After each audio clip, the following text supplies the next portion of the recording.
Sa aking bayan, may dalawang mundo. Isa'y kumikinang, isa'y nagugutom. Habang ang pera ng bayan ay umaagos sa taas, ang masa sa baba ay lumulusong sa bahay.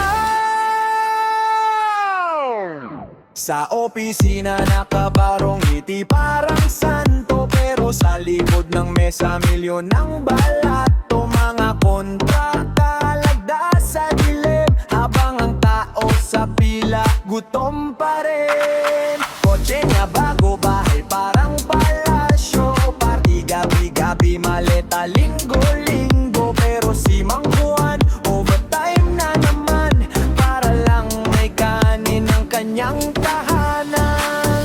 Sino bang may sala? Sino bang mayaman? Buwis ng bayan napunta sa kawatan. Tumataas ang buwis, tumataas ang tubig. Tahimik ang media dahil sila'y nangangap ng maleta.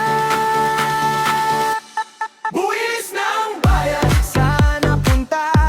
Kami ang nagbagayat, pero kayo ang nagpapakasasa. Sa dami ng maletang pera, linggo-linggoan padala, habang ang mga tao walang pangbayad sa upa.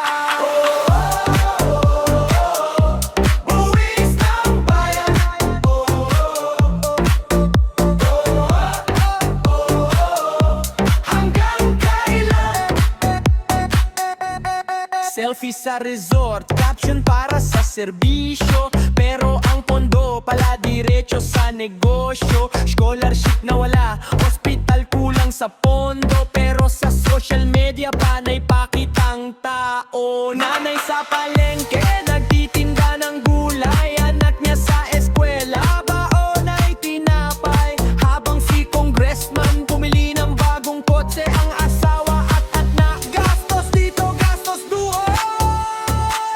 Unti-unting nagigising ang bayan, mga bulong nagiging sigawan. Kapag ang tao ay napuno na bangis ni Juan, ay inyong makikita.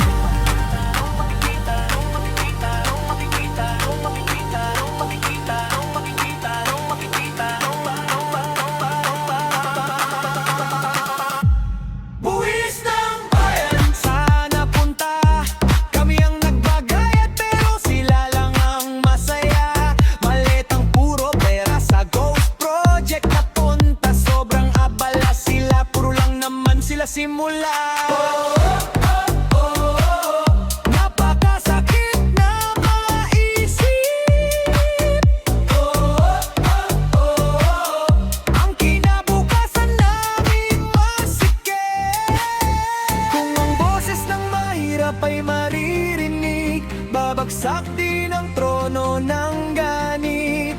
Ang ilaw ng umaga ay darating din, at ang bayan babangon muli.